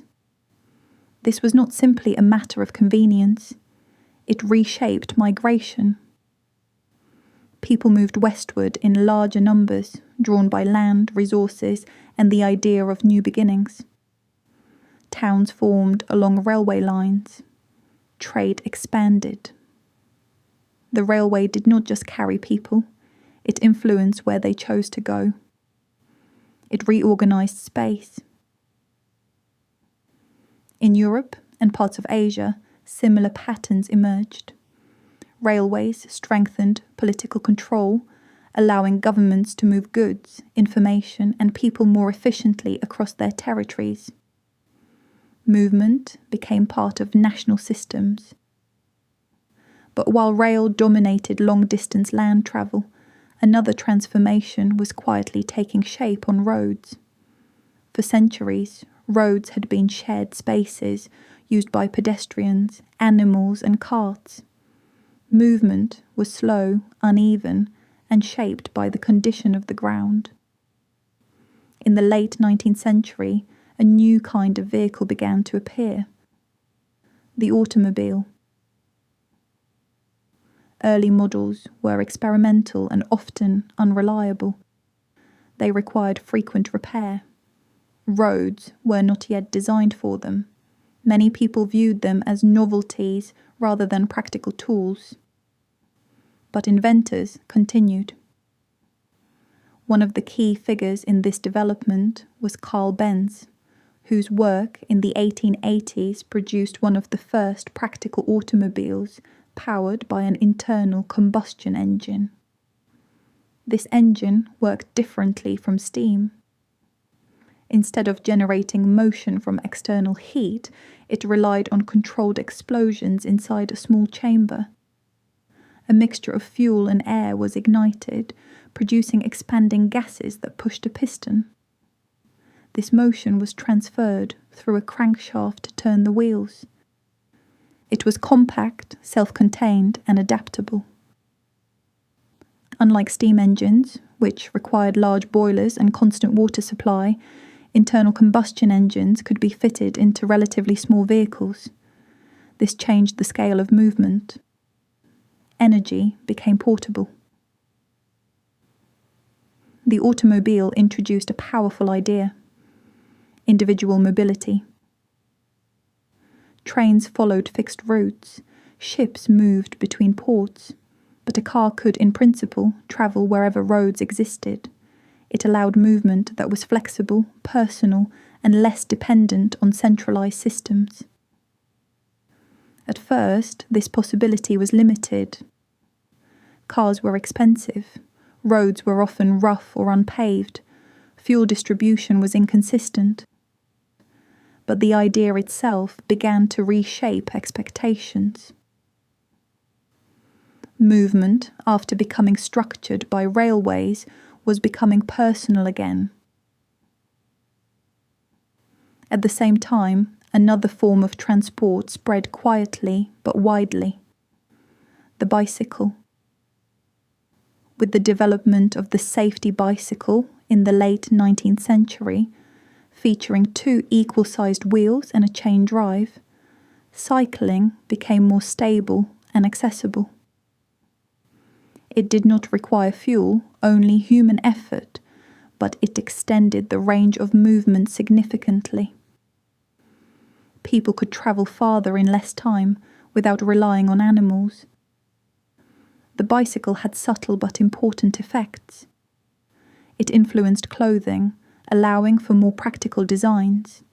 It contributed to social change, including greater independence for some groups, particularly women in certain societies. It also increased demand for better roads.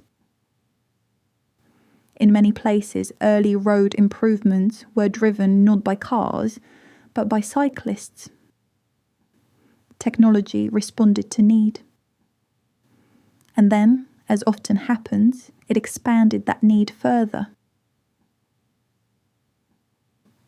Meanwhile, at sea, ships underwent another transformation.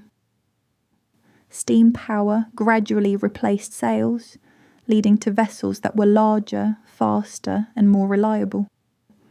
Iron and later steel hulls replaced wood, allowing ships to grow in size and strength. Ocean liners began to carry passengers across the Atlantic Ocean in increasing numbers.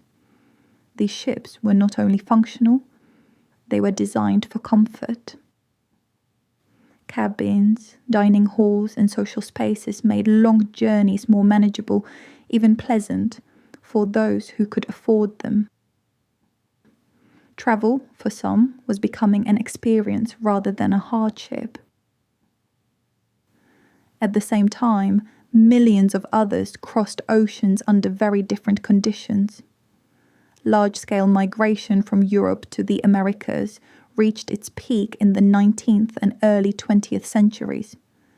People left for many reasons: economic hardship, political instability, population pressure, or the hope of opportunity. Their journeys were long and often difficult. Crowded conditions, limited resources, and the uncertainty of arrival shaped the experience. And yet, they moved. On a scale that had rarely been seen before. Movement had become a defining feature of the modern world. Industrialization created both attraction and pressure. Cities grew, economies shifted, traditional ways of life changed or disappeared. People responded by moving across regions, across continents, across oceans. And then, just as the world was adjusting to faster movement on land and sea, something entirely new began to emerge. The idea of flight. Humans had long imagined travelling through the air. Early experiments, such as those by the Montgolfier brothers in the late 18th century, demonstrated that hot air could lift objects into the sky. These balloons were remarkable, but difficult to control. They moved with the wind. the real breakthrough required control as well as lift. This came in the early 20th century with Wright brothers. In 1903, they achieved powered, controlled flight in a heavier-than-air machine. Their aircraft used a lightweight engine and carefully designed wings to generate lift, while control surfaces allowed the pilot to steer. The science behind this was subtle. As air moved over the curved surface of a wing, differences in pressure created an upward force, lift. Combined with forward motion from the engine, this allowed sustained flight. The first flight was brief, lasting only seconds, but it marked a turning point. Movement was no longer confined to land and water. The sky had become a pathway. At first, aviation developed slowly. Aircraft were fragile, made from wood and fabric. Engines were limited in power and reliability. But the direction was clear. Over time, improvements in aerodynamics, materials, and engineering would transform flight into a practical means of travel. The implications were profound. Distance, once measured along the surface of the Earth, could now be crossed in direct lines through the air. The world, already shrinking through railways and steamships, began to feel smaller still.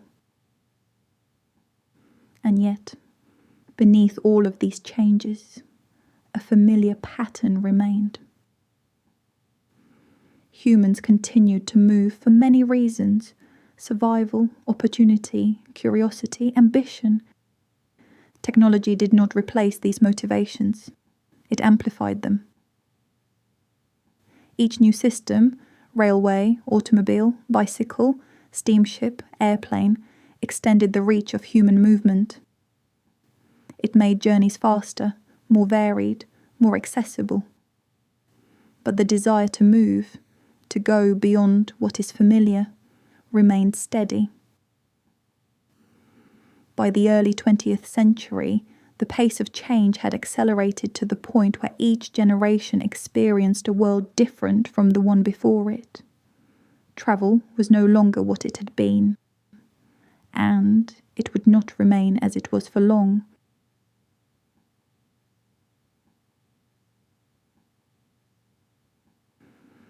By the early 20th century, the world was already moving faster than it ever had before. Railways crossed continents. Steamships connected oceans. Automobiles began to reshape roads and cities. Movement had become part of daily life for many, and distance no longer carried the same weight it once did. And yet, something even more transformative was unfolding. For the first time in human history, sustained movement through the air was becoming real. The early flights of Wright brothers had proven that controlled, powered flight was possible. Their 1903 flight was brief, lasting only seconds, but it demonstrated a crucial idea: that a machine could lift itself, remain stable, and be guided through the air. What followed was a period of rapid experimentation. Across Europe and the United States, engineers and inventors refined aircraft designs. Wings were reshaped. Engines became lighter and more powerful. Control systems improved, allowing pilots to manage pitch, roll, and direction with increasing precision. At first, aviation was fragile. Planes were made of wood frames covered in fabric, light enough to lift, but vulnerable to weather and stress. Flights were short and often uncertain. Pilots relied not only on instruments, which were still basic, but on instinct and constant adjustment. Flying was not yet routine, it was an act of attention. But even in this early stage, the direction was clear. Humans had entered the sky, and they would not leave it. The acceleration of this progress came during World War I. Aircraft were first used for observation, flying above battlefields to map positions and movements. But quickly, they became tools of combat. This shift brought urgency to innovation. Engines grew more powerful, aircraft structures became stronger, aerodynamic understanding deepened. While the purpose was destructive, the effect on technology was significant. By the end of the war, aviation had moved from fragile experiment to a more reliable system. In the years that followed, flight began to take on a different meaning. It became a symbol of connection. Long-distance flights captured public imagination. Among the most well-known was the 1927 transatlantic flight of Charles Lindbergh, who flew solo from New York to Paris. The journey lasted over 30 hours, crossing the vast expanse of the Atlantic Ocean. It demonstrated something new. That distance, even across oceans, could be crossed through the air. Not quickly, nor yet comfortably, but directly.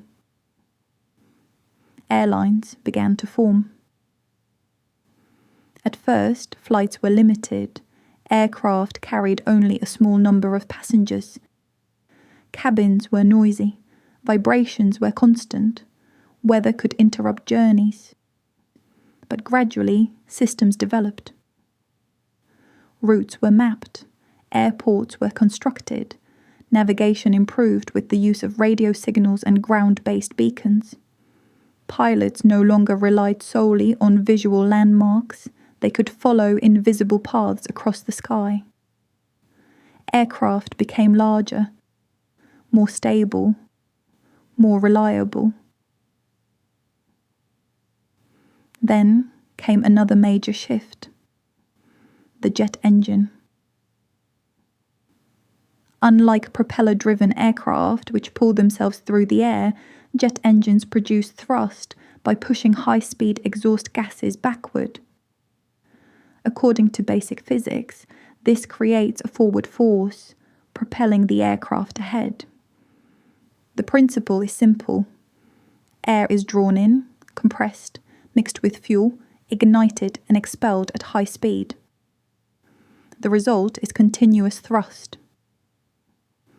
Jet engines allowed aircraft to travel faster and at higher altitudes, where the air is thinner and resistance is lower.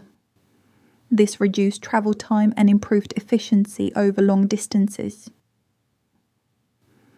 The introduction of jet-powered commercial aircraft in the mid-20th century marked the beginning of the jet age.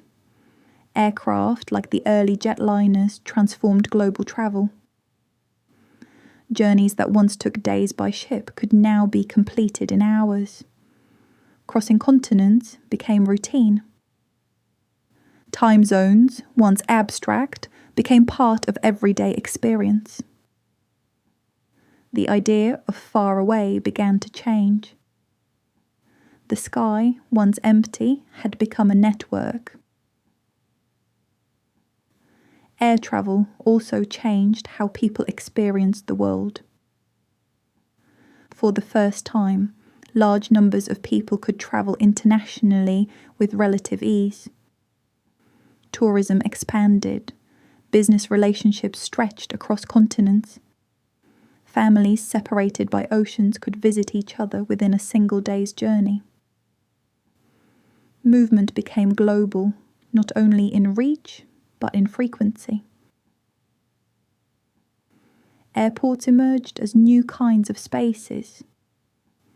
They were places of transition, where languages, cultures, and time zones met. Structured environments shaped by schedules, security systems, and coordinated flows of people. The experience of travel became more standardized. And yet, beneath that structure, something remained familiar. The act of departure. The moment of arrival. The the sense of crossing from one place into another. Even as humans mastered the sky, another question began to take shape. If we can fly across the earth, can we leave it?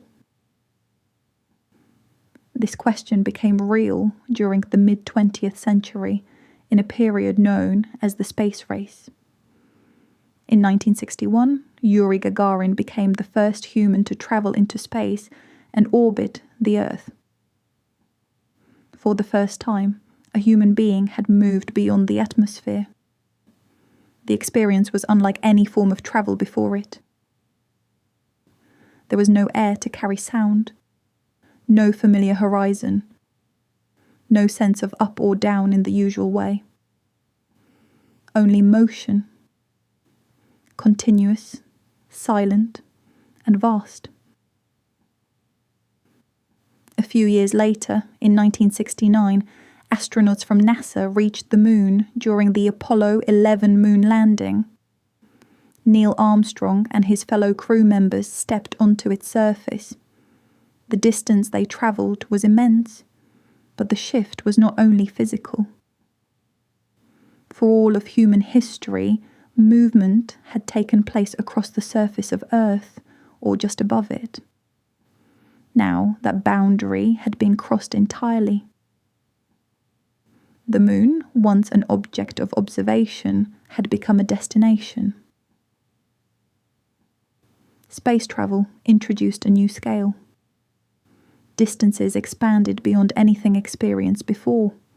Speeds increased to thousands of kilometers per hour. Gravity, which had always shaped movement, became something to overcome and then move beyond. The technologies required were complex. Rockets generated thrust by expelling mass at extremely high speeds, allowing them to push against the vacuum of space.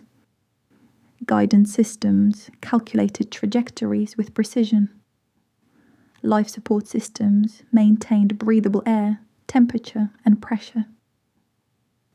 Movement had entered a new domain. And yet, the underlying motivations remained familiar. Curiosity, ambition, the desire to go further. While space travel did not become part of everyday life, its impact on human perception was profound. Images of Earth, taken from space, revealed something simple and striking. A single, continuous planet. No visible borders, no divisions, just land, water, and atmosphere suspended in darkness. This perspective reinforced an idea that had been forming for centuries. The world is connected.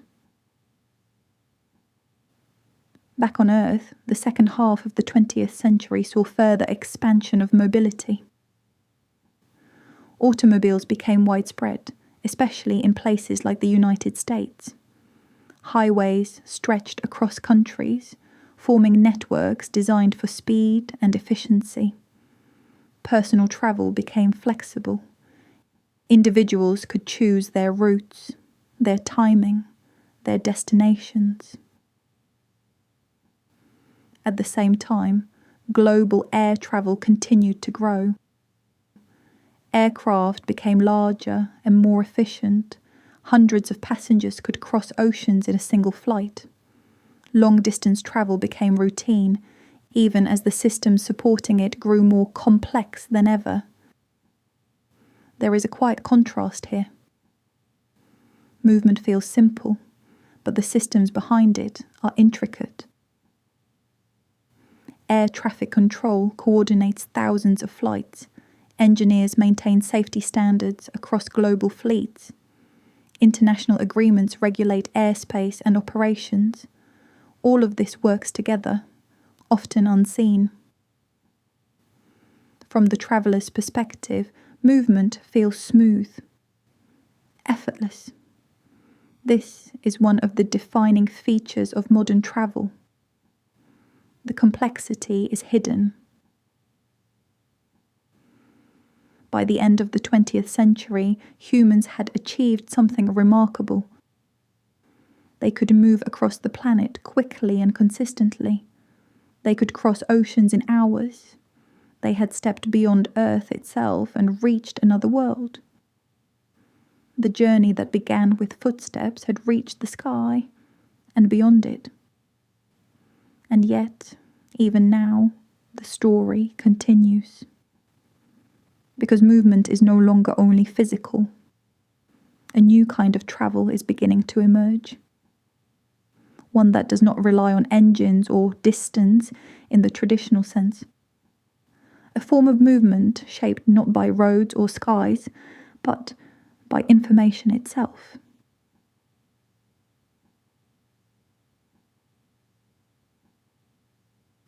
By the beginning of the 21st century, something subtle but profound began to unfold.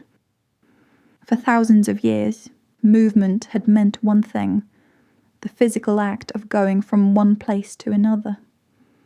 Whether on foot, by ship, by train, or by plane, travel always required the body to move through space. Distance mattered. Time mattered. Effort mattered. And then gradually, another kind of movement appeared. One that did not follow the same rules. It did not replace physical travel, but it began to exist alongside it, quietly reshaping how humans experience the world. This change is closely tied to the rise of the internet. What began as a limited network connecting a small number of research institutions expanded into a global system linking billions of people.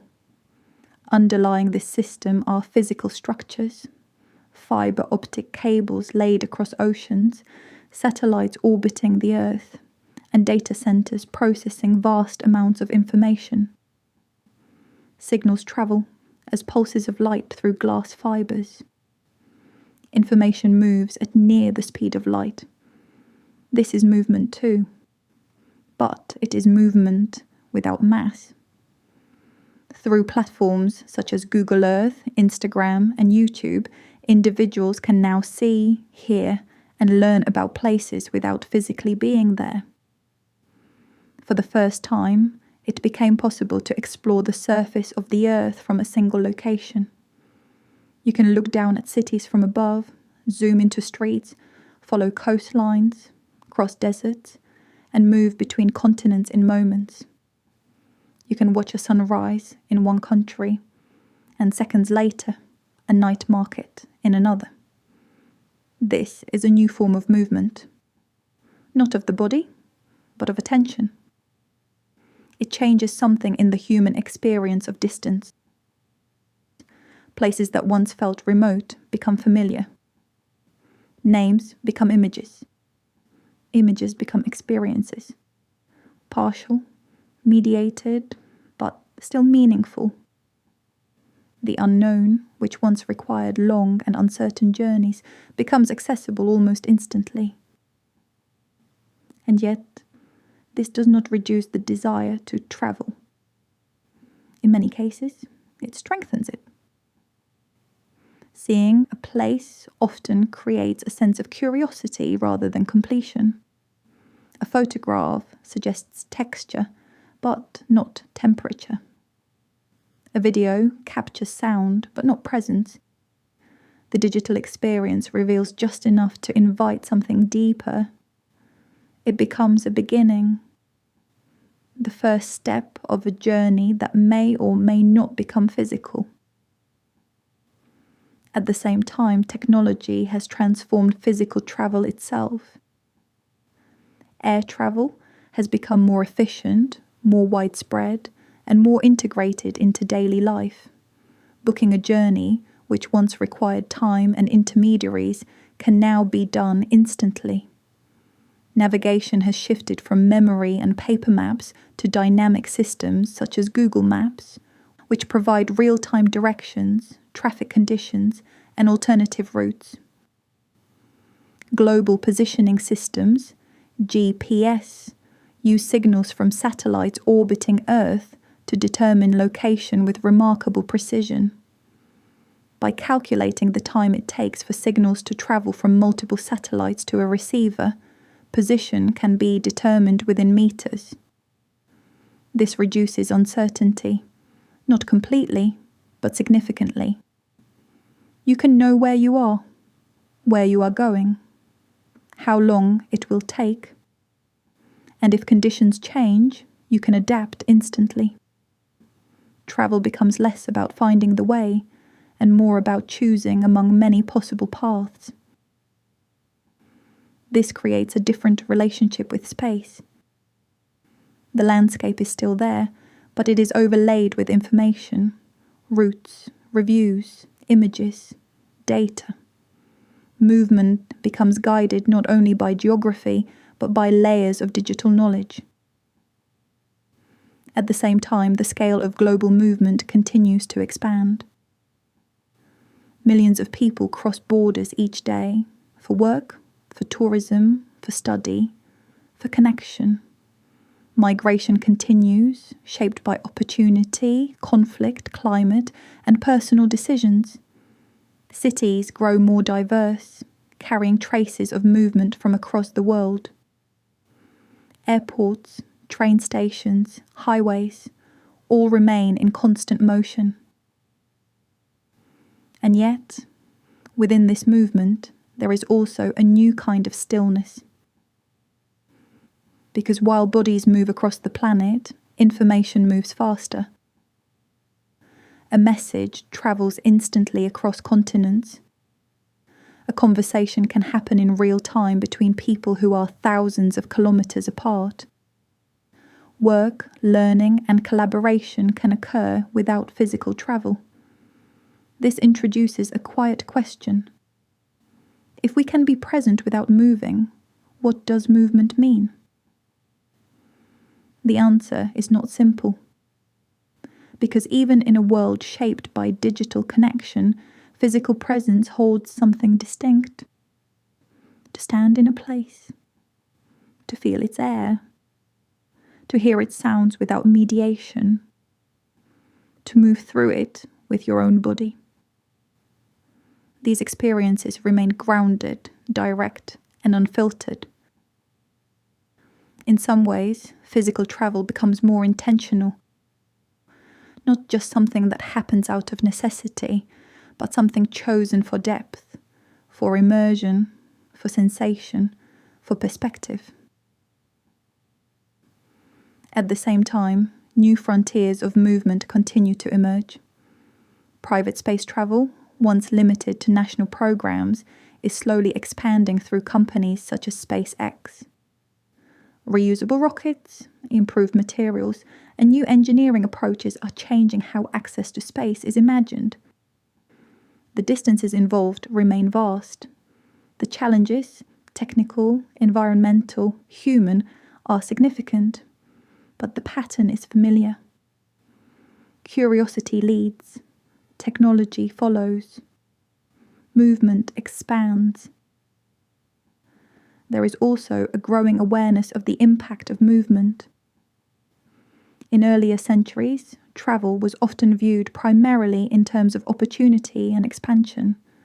In the 21st century, there is increasing attention to sustainability, the environmental cost of transportation, the effects of large-scale tourism, and the long-term consequences of global mobility. Air travel, for example, relies on fossil fuels.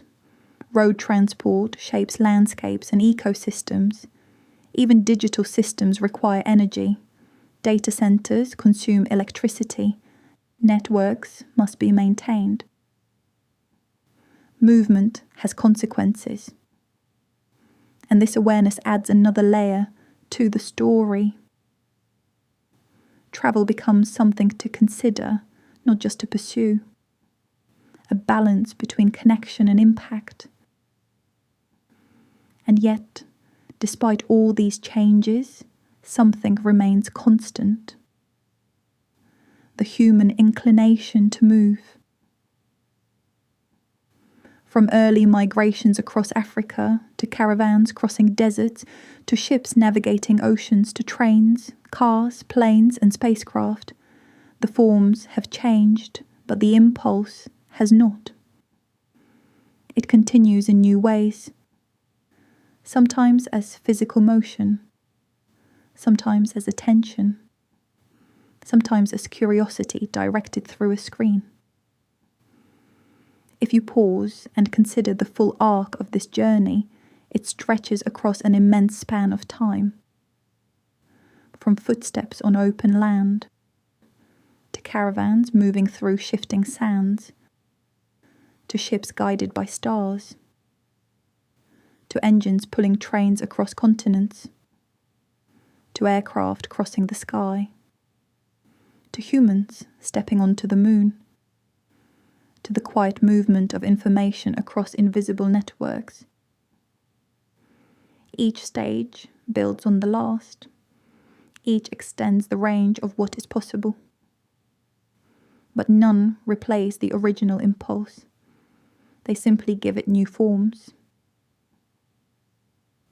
And so, even now, in a world where you can be almost anywhere at any time, physically or virtually, the story continues.